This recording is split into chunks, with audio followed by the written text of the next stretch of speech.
Nuestra conclusión es muy breve, así que les voy a decir también muy brevemente en qué consistía. Perdón.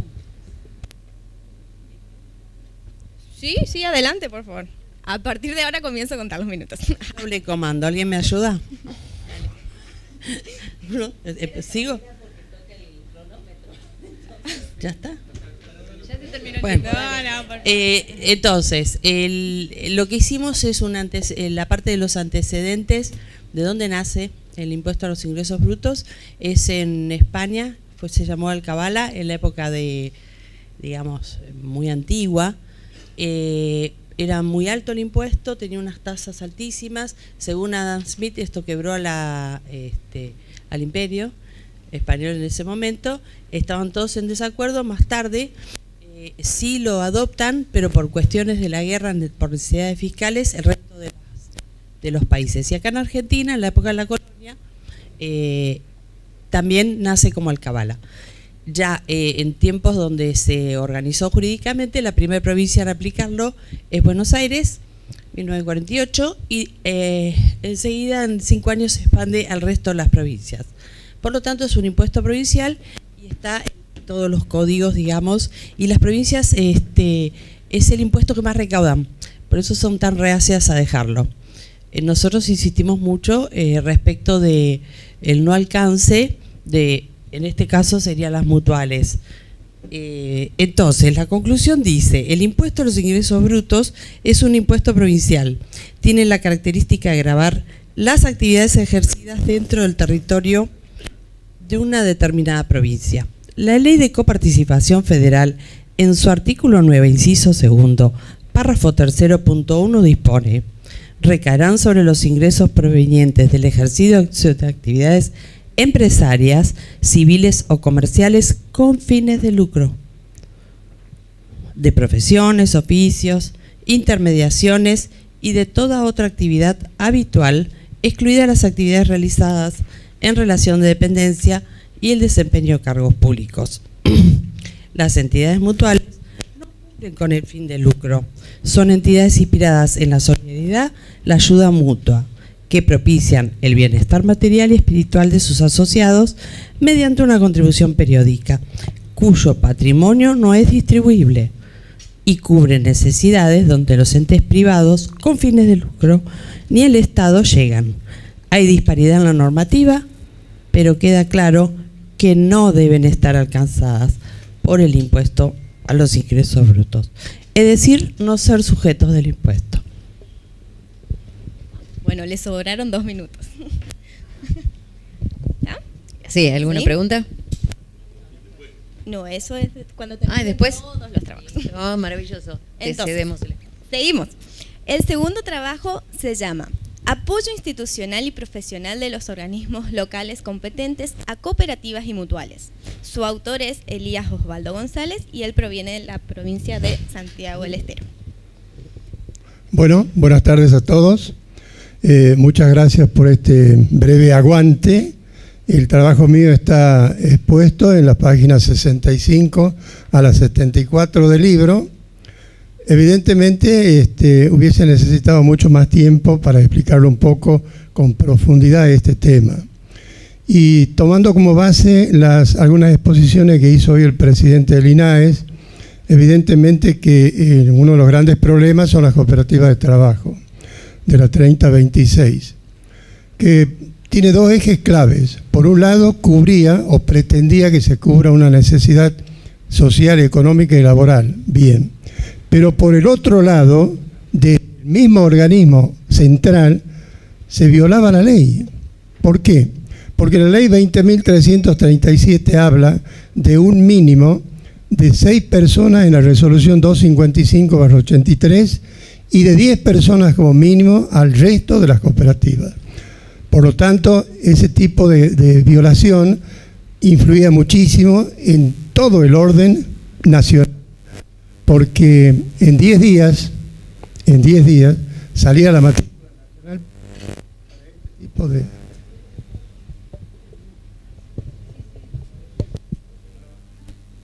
Hola, ¿ahora? ¿Está?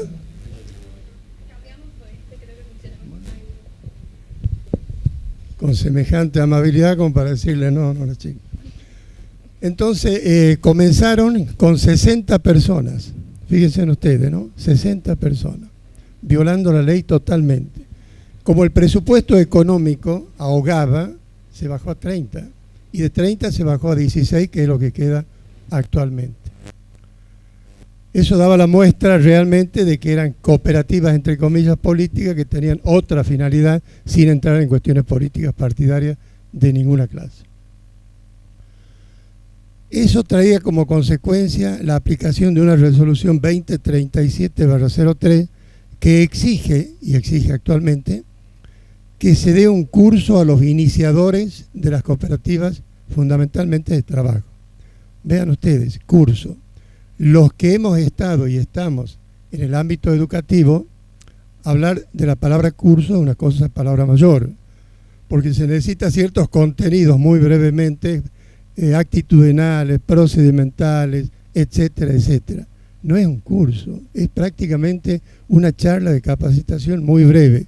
Entonces, para esta pobre gente de las cooperativas de trabajo, que no tenían un sustento clave y no tenían una formación educativa, lógicamente que asumir y apropiarse de esos conocimientos en una breve jornada de 10-20 minutos era imposible. Y luego venían las consecuencias.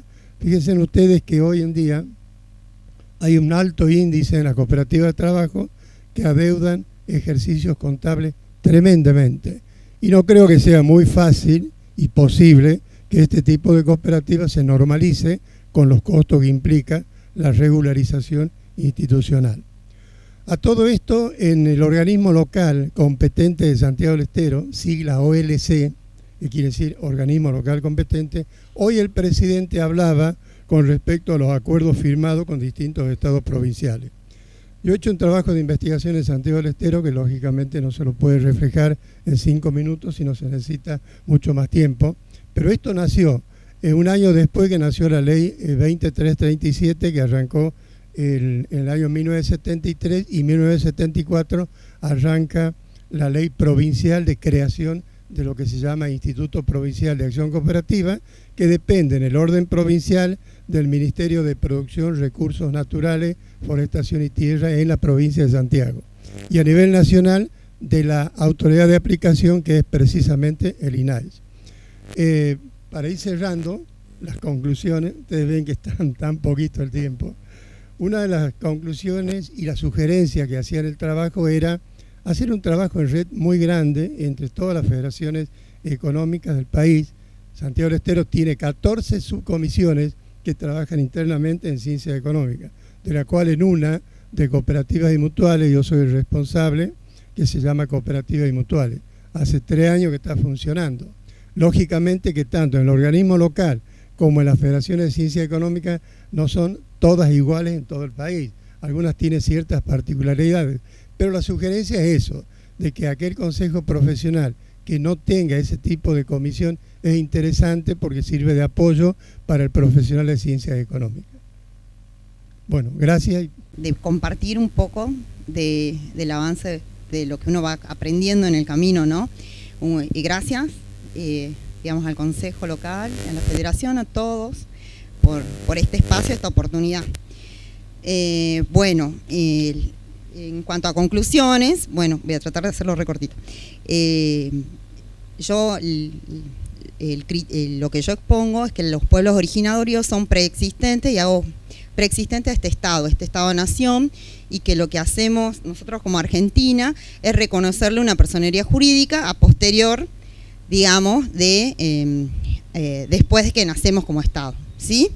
O sea, la personería jurídica no es la reconoce, no la constituye, porque ya ellos como pueblo estaban, tienen su cultura, tienen sus lenguas, sus instituciones, ¿sí?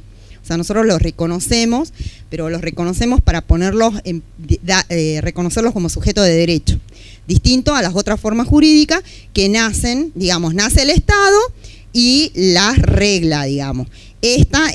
Siempre existieron, no las reconocimos, al otorgarle la personería jurídica, los hacemos sujetos de derecho y los tratamos de incorporar, ¿sí? Bueno, ¿Cuál es la primera ley? La primera ley que nace es la 23.302 en el año 1985, que dice reconózcase la personería jurídica, y dice, en cuanto a las reglas internas, dice reconózcase, apliquemos las normas de cooperativa, mutuales y otras formas jurídicas. Obviamente, comunidad aborigen, pueblos originarios, no importa el nombre, en realidad el sujeto, es como que le damos un traje que no se lo pueden colocar, porque ellos tienen sus instituciones, su cultura, su territorio. Bueno, entonces, la primera ley que le reconoce la personería jurídica es en el año 85, ¿sí? Después, ahí aparece, digamos, a nivel una movida internacional, que es la OIT 169, ¿sí? Nosotros la ratificamos con la ley 24071, que en el año 92, ¿sí? En esta OIT, al ratificarlo, digamos, se va a nivel constitución. O sea, ¿cuál es el rango? Cuando nosotros ratificamos una OIT, digamos, en las normativas que armábamos de la pirámide, la constitución, las leyes, las resoluciones de los organismos, digamos. Bueno, la OIT está a nivel constitución, ¿sí? En la anterior ley, que es la 23.302, donde dice le reconozcamos la personería jurídica, pero se tienen que asemejar a cooperativas, mutuales y otras asociaciones, ¿sí? Queda ahí. Cuando nace la OIT dice, respetemos la integridad, los valores, las prácticas, las instituciones de los pueblos indígenas. O sea, respetemos quiénes son y cómo vienen. La diversidad es la forma, ¿sí? Y colocan otro principio en relación a normativa. ¿Cuál es el principio? Que dice, el Estado-Nación argentino no puede, digamos, no puede insertar, o no debería, no es que no puede, digamos, no debería, ¿sí?, legislar nada sin hacer una consulta previa, una consulta a los pueblos indígenas. Y ellos tienen un consentimiento previo, libre e informado. Entonces, tenemos una ley que las trata de meter como asociaciones, mutuales, y tenemos una OIT mucho más arriba, está bien en tiempo, que nos dice, respetemos las instituciones, la cultura, y si queremos normar, tenemos que charlar con ellos, ¿sí? Listo. Mi opinión, las comunidades aborígenes existen, tenemos que respetar su cultura. Si me preguntan a mí, digamos, ¿cuáles son las reglas que les rigen? Es importante, cuando le van a sacar las personerías jurídicas, se hace un estudio, entiendo yo, tipo antropológico, donde se releva cómo la forma de gobierno, las reglas internas y esas cuestiones. Hagámoslo valer, ¿sí? Cuando estábamos con la ley 23.302, ¿quiénes eran el organismo rector? Sí, el organismo rector de esto. Actualmente es el INAI a nivel nación, y después que se sostienen las provincias, digamos, ¿sí? Ese es el organismo rector. Pero en esa época, como las asimilaban a cooperativas, a mutuales o asociaciones sin fines de lucro, obviamente los organismos rectores eran esas. Por eso es que hay un cambio de estatuto y se las saca de, digamos, los organismos controladores, INACE, de mutuales, los sacan y los colocan en, acá es el IDACH, en San Salvador de Jujuy, la Secretaría de Pueblos Indígenas, y así. Ese es el planteo que yo quería hacer. Sí, gracias. A continuación tenemos al trabajo titulado Características y particularidades. Las autoras de este trabajo son Marina Guadalupe Laverán, Lili María Bley y María Soledad Ricati, que no se encuentra en este momento. ¿Esas sí son todas de Misiones?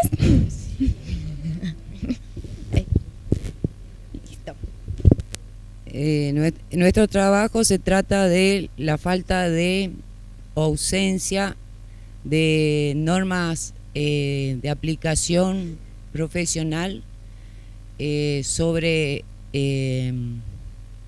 índices de riesgo de las cooperativas en general que hasta el momento se aplica únicamente a las cooperativas de crédito. El análisis del riesgo del corto, mediano y largo plazo, a los efectos de evitar ahogo financiero para todas las cooperativas, teniendo en cuenta el rol que ellas cumplen en la economía en su conjunto. Voy a leer las conclusiones. Las cooperativas son entidades sin fines de lucro que tienen una naturaleza particular, si bien son de larga data en el tiempo y existen en diversos países, cuentan con leyes propias en cada uno de ellos, en tanto en lo referente a los aspectos legales, constitutivos y de funcionamiento, como tributarios, previsionales, etc. En Argentina tienen una ley propia que las reglamenta, la ley número 20337, y también un órgano de control nacional, INAES, y en algunas jurisdicciones organismos provinciales que también tienen atribuciones de contralor y de emisión de normativas, en general denominadas resoluciones. En cuanto a la contabilidad, además de lo atinente a lo reglamentado por la ley de creación, se rigen por la resolución técnica número 8, que es el marco general de exposición común para todo tipo de entes, y la resolución técnica número 24, que es específico y que destaca el acto cooperativo distintivo de este tipo de organización en los siguientes términos.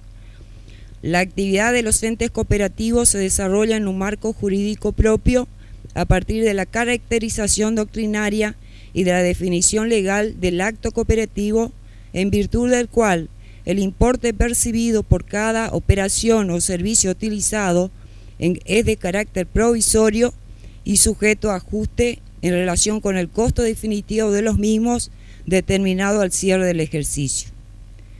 En cuanto a los procedimientos de auditoría, en la mayoría de los consejos profesionales se aplica la resolución técnica número 37, mientras en otros sigue rigiendo la RT número 7. No se debe confundir el hecho de que las cooperativas no persigan el fin de lucro con la imposibilidad de aplicar nociones de administración basadas en conocimientos técnicos, si bien adaptados a este particular tipo de organización diferente de las sociedades comerciales.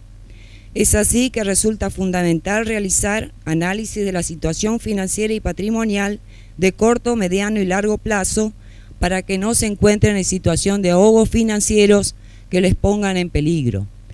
Como ya se mencionara, no consideramos apropiado la utilización de ratios de tipo económico, toda vez que se haya asociados a conceptos de rentabilidad propios del capital aportado por los socios o accionistas y que se espera sean retribuidos por medio de dividendos o distribución de utilidades, en caso que este no es el fin o propósito que rige para las cooperativas. En este sentido, resulta muy útil la información que suministra el estado de flujo de efectivo, que muestra las causas de las variaciones en el efectivo y sus equivalentes entre un ejercicio y otro. Si bien es información ex post, la misma resulta pertinente para conocer las causas principales y poder tomar medidas correctoras de los desvíos no deseados. Asimismo, y a diferencia de otros entes, los resultados de una cooperativa se deben discriminar según lo determinado en el punto 4.66. Clasificación de la composición de los resultados. En el estado de resultados se clasifica el resultado total en resultados por la gestión cooperativa con asociados, resultados por la gestión cooperativa con no asociados y resultados por operaciones ajenas a la gestión cooperativa. Este apartado puede ser muy oportuno para realizar la investigación sobre indicadores que permitan un nivel de análisis de gestión que resulten de utilidad.